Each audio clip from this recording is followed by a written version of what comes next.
10वीं कक्षा के सभी छात्रों का मैं शिकलगार सर तहे दिल से आपका स्वागत करता हूँ। पिछले हफ्ते हमने 10वां पाठ्येश पूरक पठन शुरू किया है। इस पाठ का पहला भाग हमने देखा। उसके अंतर्गत क्या देखा कि शीर्षन के बारे में वह कैसा व्यक्ति था,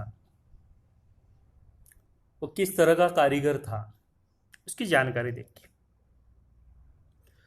लेखक के घर शीर्षन को बुलाया गया क्योंकि मानू दीदी ससुराल जा रही थी और उसके दूल्हे ने कहा था कि उसके साथ मिठाई ना आई तो चलेगी, लेकिन 3 जोड़ी फैशनेबल चिक और पटेर की शीतल पाती जरूर आनी चाहिए। अगर यह नहीं भेजी तो उल्टे पांव उसे वापस भेजा जाएगा। और इसलिए शीर्षन को बुलाकर घर में अब वो तैयारी शुरू हो गई थी और बड़ी तल्लीनता से शीर्षन अपना काम कर रहा था। तो घर की मजली भाभी ने शीर्षन को टोका कि अगर मुझे पहले पता होता कि मोरछाप वाली धोती देने से इस तरह का नया काम और अच्छा काम होता तो मैं अपने भैया को बोल देता। शीर्षन पहले मुंह का मुंहजोर था। उसने कहा टोकते हुए कि बहुरैया कि मोरछाप वाली धोती के साथ रेशमी कुर्ता भी देती तो इस तरह का काम न होता, क्योंकि मानू दीदी यह काकी की सबसे छोटी बेटी है, लाडली बेटी है और उसका दूल्हा अफसर है, इसलिए इस तरह का काम हो रहा है। हमने यहाँ तक भाग 1 में देखा। इसके आगे शीर्षन के टोकने पर मंजली भाभी का मुंह लटक गया। मेरी चाची ने फुसफुसाकर कहा, किससे बात करती है बहू? मोहर छाप वाली धोती नहीं, मूंगिया लड्डू बेटी की विदाई के समय रोज मिठाई जो खाने को मिलेगी, देखते हैं ना। मूंगिया लड्डू यानी मूंग के आटे से बनाए गए पदार्थ। दूसरे दिन चिक की पहली पाती में 7 तारे जगमगा उठे। 7 रंग के सत भैया तारा। अपने काम में मग्न शीर्षन को खाने पीने की सुध नहीं रहती। चिक के सुतली के फंदे डालकर उसने पास पड़े सूप पर निगाह डाली। चिवड़ा चिवड़ा यानी चिवड़ा और गुड़ का एक सूखा ढेला। गुड़ यानी गुड़ का एक ढेला। मैंने लक्ष्य किया, लेखक कहते लक्ष्य किया यानी ध्यान दिया। शीर्षन की नाक के पास 2 रेखाएं उभर आई। शीर्षन को देखते ही यह खाना तो पसंद नहीं आया। उसने नाक सिकोड़ दी। मैं दौड़कर माँ के पास गया। माँ, आज शीर्षन को कलेवा किसने दिया है?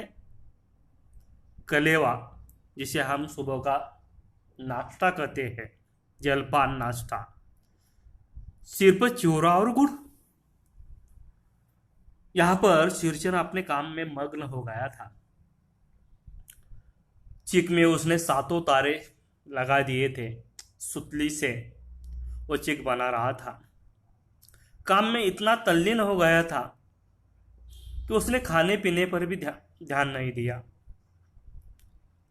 और जैसे उसके खाने पीने पर ध्यान गया, कलेवे पर ध्यान गया, देखा उसने कि वहां पर एक चोरा और गुड़ का एक ढेला था। उसे वो पसंद नहीं आया।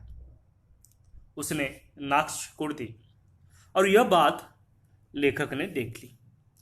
लेखक अपने माँ के पास गया और कहा कि माँ, आज शीर्षन को कलेवा यानी नाश्ता किसने भेजा है? उसमें सिर्फ चिवड़ा और गुड़। माँ रसोई घर के अंदर पकवान आदि बनाने में व्यस्त थी। लेखक की माँ पकवान बनाने में व्यस्त थी। बोली, अरे मंजली, सिरचर को बूंदिया क्यों नहीं देती? और लेखक की माँ ने अपने मंजली बहू से कहा कि तुमने सिरचन को बूंदिया क्यों नहीं दी? बूंदिया मैं नहीं खाता काकी। सिरचन यहाँ पर नाराज हो गया कि उसने देखा कि उसके नाश्ते की ओर सही ढंग से कोई ध्यान नहीं दे रहा है। सिरचन ने कहा कि मैं बूंदिया नहीं खाता काकी। सिरचन के मुंह में चोरा भरा हुआ था। गुड़ का ढेला सूप में एक किनारे पर पड़ा रहा अछूता। और इस सिरचन ने चोरा मुंह में भरा हुआ था और गुड़ बाजू में रखा था। माँ की बोली सुनते ही मंजली भाभी की भौहें तन गई। जो सिरचन ने मंजली भाभी के टोका था, इसलिए वो भाभी गुस्से में थी। और जब लेखक के माँ यानी सास ने कहा मंजली बहू को कि तुम उसे बूंदी क्यों नहीं देती, बूंदी का नाम सुनते ही मंजली भाभी की भौहें तन गई थी। मुट्ठी भर बूंदिया सूप में फेंक कर चली गई और वो गुस्से में एक मुट्ठी बूंदिया ली और सिरचन के सूप में वहां पर फेंक दी। सही तरीके से उसने नहीं रखा। सिरचन ने पानी पीकर कहा, मंजली बहुरानी, आपके मैके से आई हुई मिठाई भी इसी तरह हाथ खोलकर बांटते हैं क्या? सिरचन मुंहजोर था। उसने टोकते हुए मंजली भाभी को कहा कि मंजली बहुरानिया, क्या आपके मैके से आई हुई मिठाइयाँ आप इसी तरह और लोगों को देते हैं क्या? बस मंजली भाभी अपने कमरे में बैठकर रोने लगी। और यह बात सिरचन की मंजली भाभी को लग गई। वह अपने कमरे में चली गई और वह रोने लगी। चाची ने माँ के पास जाकर कहा और यह चाची अब लेखक के माँ के पास जाकर कहने लगे, मुंह लगाने से सिर पर चढ़ेगा ही। कि देखो, तुमने सिरचन को इतने मुंह लगाए, इतना उसका लाड़ किया है, प्यार किया है कि वो आप सिर पर बैठने लगा है। किसी के नहर ससुराल के बातें क्यों करेगा वह? जिसे हम आग में घी कहते हैं, उस तरह यह चाची बोलने लगी कि सिरचन को तुमने सिर पर चढ़ा रखा है, किसी के ससुराल नहर की बातें वो क्यों करने लगा? मंजली भाभी माँ की दुलारी बहू है। और यहाँ पर जो मंजली भाभी थी, ये माँ की बहुत ही दुलारी प्यारी बहू थी। माँ तम कर बाहर आई, तम कर क्रोध से, सिरचन तुम काम करने आए हो, अपना काम करो। बहुओं से बदकुट्टी करने की क्या जरूरत? तुम अपने काम से काम रखो। बहुओं से बदकुट्टी यानी बात करने की क्रिया, बहुओं से तुम बात मत किया करो। जिस चीज की जरूरत हो मुझसे कहो। तुम्हें कौन सी चीज चाहिए? बहुओं से ना कहे, मुझसे आकर कहो। सिरचन का मुंह लाल हो गया। सिरचन को गुस्सा आ गया, उसका मुंह लाल हो गया। उसने कोई जवाब नहीं दिया। बांस में टंगे हुए अधूरी चीख में फंदे डालने लगा। बिना कुछ बात कहे वह बांस में फंदे डालते हुए चीख बनाने लगा। मानो पान सजाकर बाहर बैठक खाने में भेज रही थी। मानुची थे, वह अपने पान लगाकर बैठक खाने में भेजने लगी। चुपके से पान का एक बीड़ा सिरचन को देते हुए इधर उधर देखकर बोली, सिरचन दादा, कामकाज का घर है, 5 तरह के लोग 5 किस्म की बात करेंगे। तुम किसी की बात पर कान मत दो। कान मत देना मुहावरा है, ध्यान मत देना। और यह मानू ने जान लिया कि अब माँ ने उसे कहा, उसे बात लग गई है, वो गुस्से से चला जाएगा, इसलिए वो पान लेकर धीरे से शीर्षन के पास चले गया और उसने कहा कि 5 लोगों का 5 घर घर भरा हुआ घर है, हर किसी के अलग अलग बातें, तुम अपने काम पर ध्यान दो, किसी की बातों पर कान मत दो। शीर्षन ने मुस्कुराकर पान का बीड़ा मुंह में ले लिया। चाची अपने कमरे से निकल रही थी। शीर्षन को पान खाते देखकर अवाक हो गई। अवाक होना, चकित होना। शीर्षन ने चाची को अपनी ओर अचरज से घूरते देखकर कहा, छोटी चाची, जरा अपनी डिबिया का गम कौवा दर्जा खिलाना, बहुत दिन हुए। शीर्षन उस चाची को खिजाते हुए चढ़ाते हुए कहने लगा। पहले ही वो चाची आश्चर्यचकित हो गई थी, क्योंकि वह पान खा रहा था और पान खाते समय शीर्षन ने उस चाची को देखा था जो अपने कमरे से बाहर आ रही थी। शीर्षन उस चाची से कहा कि देखो चाची, छोटी चाची, अपने डिबिया का गम कौवा जर्दा। गम कौवा का मतलब है सुगंधी, जर्दा का मतलब है तंबाकू। अपने डिबिया की सुगंधी तंबाकू थोड़ा दे देना। इस तरह शीर्षन ने छोटी चाची को टोका। चाची कई कारणों से जली भुनी रहती थी। जली भुनी रहना, नाराज रहना। पहले ही छोटी चाची शीर्षन से नाराज थी। गुस्सा उतारने का ऐसा मौका फिर नहीं मिल सकता। उसने जान लिया चाची ने कि अब यह गुस्सा उतारने का मौका आ गया है। झनकती हुई बोली गुस्से में, तुम्हारी बढ़ी हुई जीभ में आग लगे। जो तुम्हारी जीभ की चव बढ़ रही है उसे आग लग जाए। घर में भी पान और गम कौवा जर्दा खाते हो।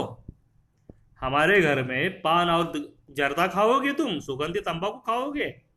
चटोर कही के मेरा कलेजा धक्कोटा हो गया, सत्यानाश। और इस तरह चाची ने जब शीर्षन को चटोर खा तो लेखक का कलेजा धस हो गया। वो घबरा उठे और कहने लगे, हो गया अब सत्यानाश, अब कुछ शीर्षन काम नहीं करेगा। बस शीर्षन की उंगलियों में सुतली के फंदे पड़ गए। मानो कुछ देर तक वो चुपचाप बैठा पान को मुंह में घुलता रहा। फिर अचानक उठकर पिछवाड़े पिंक ठुकाया। अपनी छुरी हंसिया ने, जिसे हम मराठी में खुरपे कहते हैं, वगैरह समेत संभाल कर झोले में रखे। टंगी हुई अधूरी चीख पर एक निगाह डाली और हनहनाता हुआ आंगन से बाहर निकल गया। हनहनाता यानी बड़बड़ाता। और इस तरह की बात सुनने पर शीर्षन ने अपना खाया हुआ पान की पीक बाहर थूक कर आया। सभी सामान, जी चोरी हंसिया वगैरह है, संभाल कर अपने झोले में रख दिया और वो बड़बड़ाता हुआ वो आंगन से बाहर चला गया। मानो कुछ नहीं बोली, चुपचाप आधी चीख को देखती रही। सातों तारे मन पड़ गए। आज जो 7 तारे उसने लगाए थे वो अब मन पड़ गए।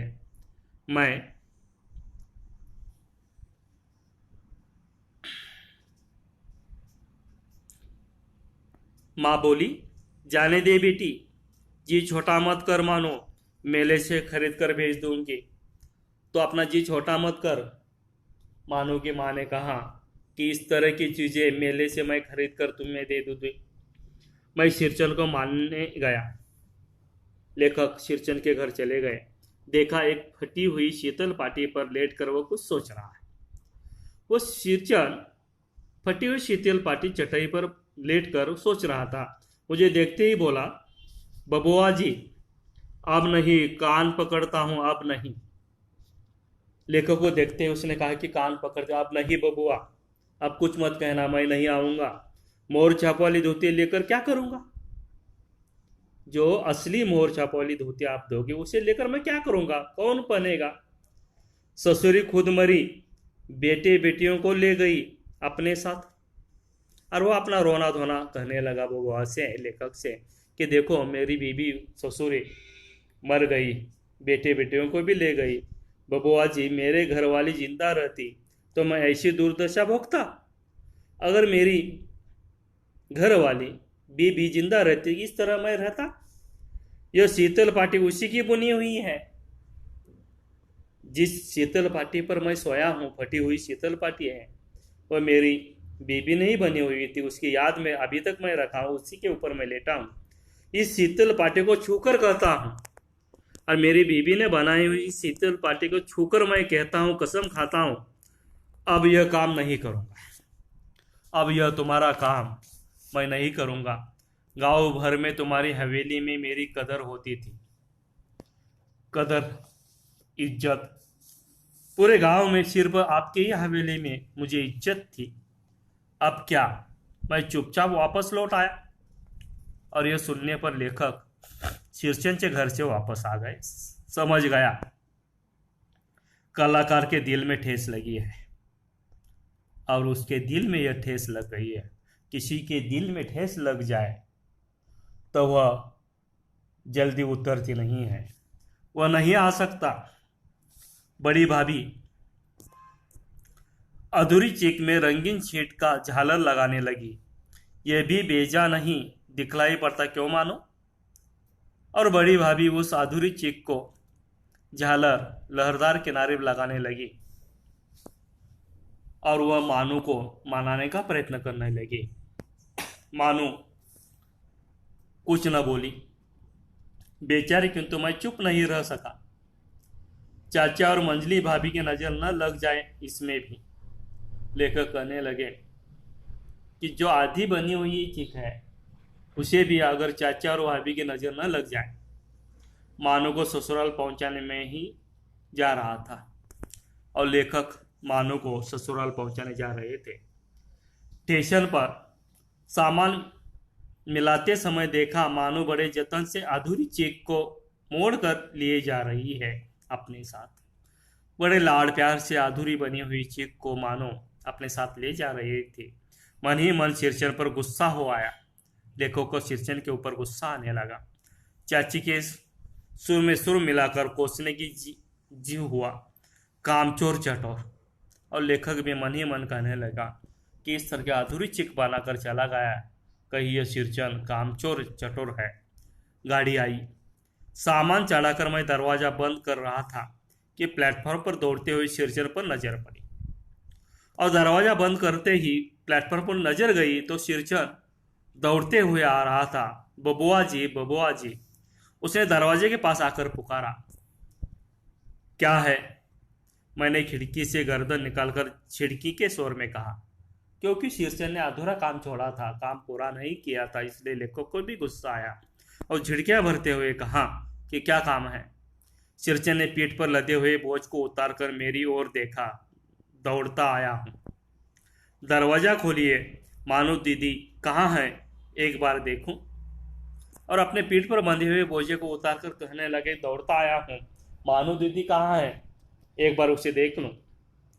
मैंने दरवाजा खोल दिया। शीर्षन दादा, मानो इतना ही बोल सकी। खिड़की के पास खड़े होकर शीर्षन ने हकलाते हुए कहा, ये मेरी ओर से है, सब चीजें हैं दीदी। शीतल पाटी, चीख और एक जोड़ी असनी कुश की यानी धार्मिक कार्यों में जो उपयोग में लगाई जाती है घास, उससे बनी हुई। गाड़ी चल पड़ी, और इस तरह शीर्षन ने मानू दीदी को शीतल पाटी दे दी, असनी दे दी, चीख दे दी, और मानू उसे देखते ही रह गई और गाड़ी चली गई। मानू मोर छाप वाली धोती का दाम निकाल कर देने लगी। जो तय हुआ था वो मोर छाप वाली धोती तो नहीं दे सकी, लेकिन उसका दाम देने लगी। शीर्षन ने जीभ को दांत से काटकर दोनों हाथ जोड़ दिए। शीर्षन ने अपनी जीभ को दांतों से काटकर दोनों हाथ जोड़कर कहा। मानो फूट फूट कर रो रही थी। अब मानो को दिल में लग गई और फूट फूट कर रोने लगी। मैं बंडल को खोलकर देखने लगा। ऐसी कारीगरी, ऐसी बारीकी, रंगीन सुतलियों के फंदों का ऐसा काम पहली बार देख रहा था। दिल के ठेस लगने पर भी इस शीर्षन ने मानु को वचन दिया था और इस तरह उसने बहुत ही सुंदर कारीगरी से, बहुत ही रंगीन सुतलियों से फंदे डालकर नया काम पहली बार उसने दे दिए थे। इस तरह का पाठ था। फणीश्वर नाथ रेणु ने लिखी हुई जो कहानियाँ हैं उससे ली गई ठेस। तो छात्रों, आपको यह पाठ बहुत ही सुंदर पसंद आया होगा। अब इस पाठ के नीचे दिए हुए जो स्वाध्याय है उन स्वाध्यायों को आपको पूरा करना है, अभिव्यक्ति को पूरे करके।